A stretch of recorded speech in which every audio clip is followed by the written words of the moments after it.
संविधान के झंडे के तले हम स्वतंत्र हैं, लेकिन अब हमारी एक जिम्मेदारी है। हमारी जिम्मेदारी क्या है? क्योंकि अलग अलग लोग अलग अलग क्षेत्रों में अलग अलग उसमें जो है काम करते हैं। कोई वकील है, कोई बिजनेसमैन है, कोई डॉक्टर है, कोई इंजीनियर है, कोई शिक्षक है और आप छात्र हैं।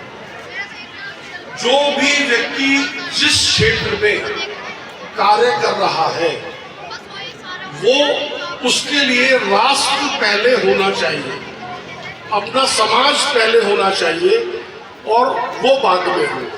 अगर हर व्यक्ति की जो आहुति है इस राष्ट्र निर्माण में बराबर बराबर होगी, या हम अपने लिए तो करें ही, हमारे साथ सारी चीजें जुड़ी हुई हैं, हमारे हित जुड़े हुए हैं, हमारा पेट जुड़ा हुआ है, लेकिन उसमें जो सोच है वो पहले हमारा देश या हमारा समाज उसके लिए कोई नकारात्मक तो हम नहीं कर रहे हैं, ये हमें देखना होगा। राष्ट्र प्रथम वाली जो भावना है वो पहले होनी चाहिए। और कैसे योगदान दें हम? अब आप सब छात्र हैं, आपका क्या धर्म है इस देश के प्रति, ये आपको समझना होगा। हर एक व्यक्ति जो कर रहा है, जो उसको जिम्मेदारी मिली है, उसको पूरी ईमानदारी, पूरी तत्परता, पूरी डेडिकेशन से अगर निभाता है तो वो राष्ट्र के प्रति अपनी आहुति देता है। तो आज हमें जो है सबको आज एक शपथ सबको ये लेनी होगी कि हम अपने राष्ट्र को एक समृद्ध और शक्तिशाली राष्ट्र बनाएंगे। मैं आज एक छोटी सी शपथ लेके आया हूँ, जो हमें हर किसी को जो है आज एक प्रतिज्ञा लेनी है कि हम अपने देश को समृद्ध और शक्तिशाली राष्ट्र बनाएंगे। तो मैं कुछ वाक्य बोलूंगा, आपको मेरे पीछे पीछे दोहराना है। सबको हाथ आगे करना है और हाथ मैं बोलूंगा, मेरे पीछे दोहराना है। सब एक बार थोड़ा खड़े हो जाएंगे, थोड़ी कष्ट तो होगा, एक बार थोड़ा खड़े हो जाएंगे, सब खड़े हो जाएं और अपना हाथ आगे करें, अपना हाथ आगे करें। आज के दिन जोर से बोलेंगे, मुझे आवाज सुनाई नहीं पड़ रही। आज के दिन ये मैं शपथ लेता हूं कि जिस कार्य में मैं जुटा हुआ हूं उसे पूरी निष्ठा और ईमानदारी से करूंगा। मैं ऐसा कोई कार्य नहीं करूंगा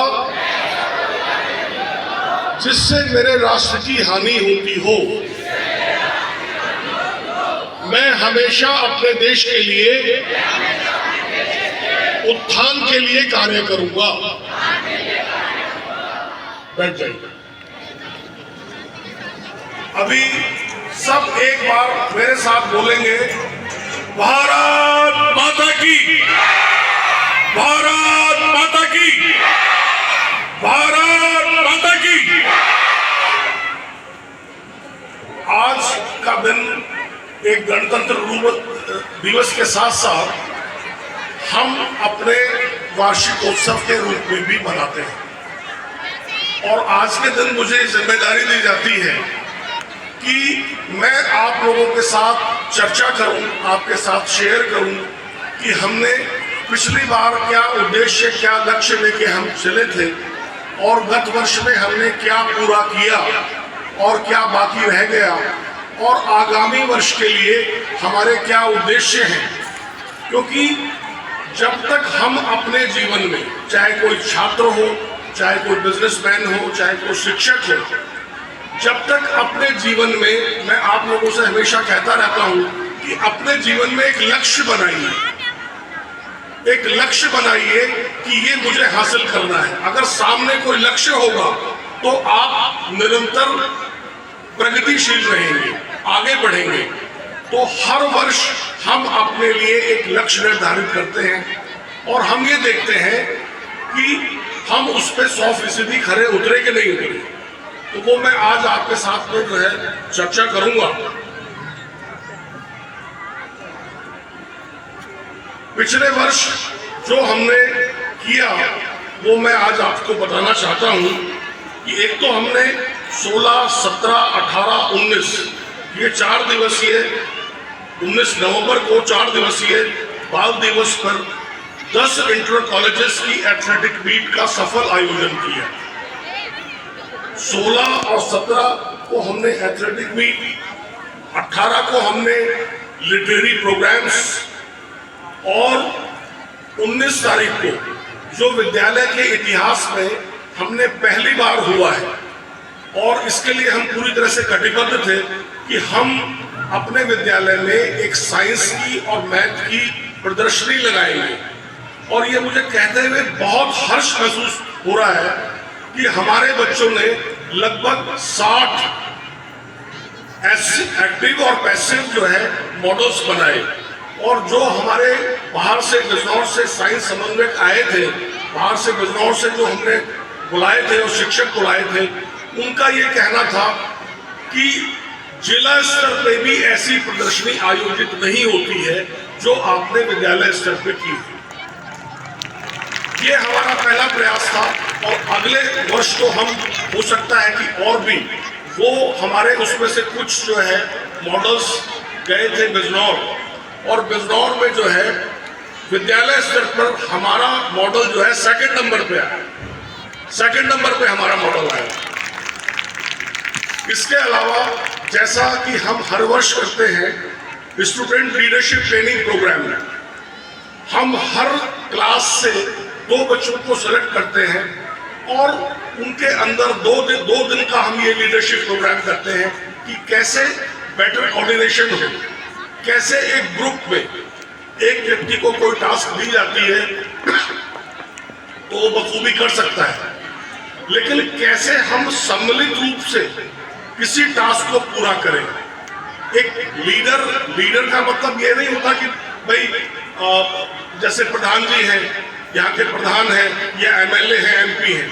लीडर वो होता है जो किसी भी क्षेत्र में अपने तो खुद काम करे ही करे, लेकिन और लोगों को भी साथ में लेके चले। तो वो leadership development programme, training programme जो है, जो हम हर वर्ष करते हैं, वो इस वर्ष भी बहुत बढ़िया से संपन्न हुआ। आपने एक कहावत सुनी होगी कि a healthy mind lives in a healthy body. उसके ऊपर हमने बहुत इस बार काम किया है, बहुत अधिक काम किया है।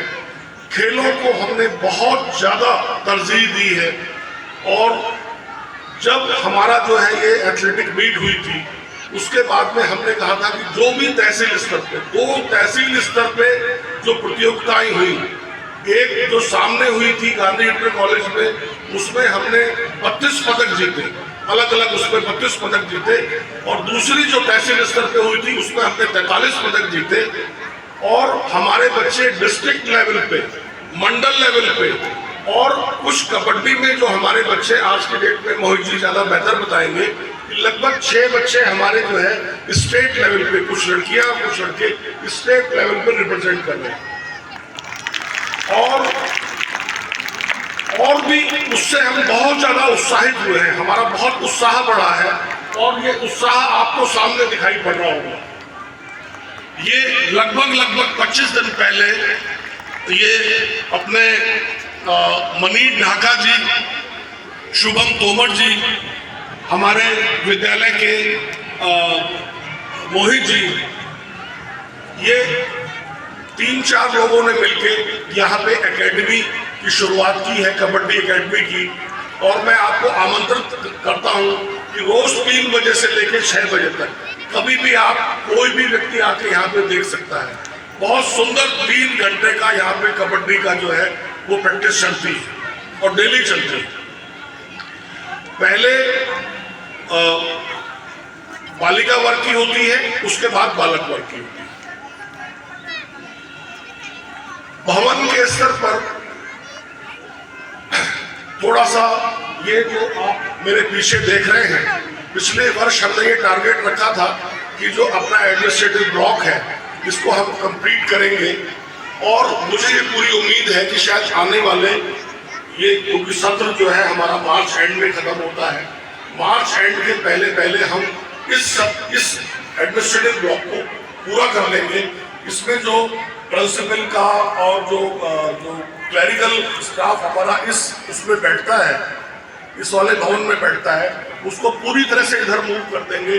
और वो वाला जो भवन है वो पूरी तरह से डेडिकेटेड होगा प्राइमरी के लिए और ये डेडिकेटेड होगा सीनियर के लिए। इसके अलावा जो हमने आगामी वर्ष में, क्योंकि काफी प्रेशर है, छठी में बच्चे काफी हो जा रहे हैं, तो हमारा प्रयास ये है कि छठी से लेकर 8वीं तक हमारे विद्यालय में 2-2 सेक्शन होने का प्रेशर है। उसके लिए क्योंकि आज भी हमारी जो है 2 क्लासेस सेकंड फ्लोर पे चलती हैं, टीचर्स को भी ऊपर चढ़ने में, बच्चों को भी ऊपर चढ़ने में प्रॉब्लम आती है। तो हमारा टारगेट ये है, जो 1 साल में तो होना मुश्किल है, लेकिन अगले आने वाले 2 साल में हम बेसमेंट और 6 कमरे, ये जो है इसके सत्या भवन के बगल में हमारा बनाने का प्रोग्राम है। और हमारा लक्ष्य है कि हम 2 साल में बेसमेंट और 6 कमरे वो आने वाले उसमें जो है 2 वर्षों में पूरे करें। एक जो सबसे इंपॉर्टेंट है, इंफ्रास्ट्रक्चर से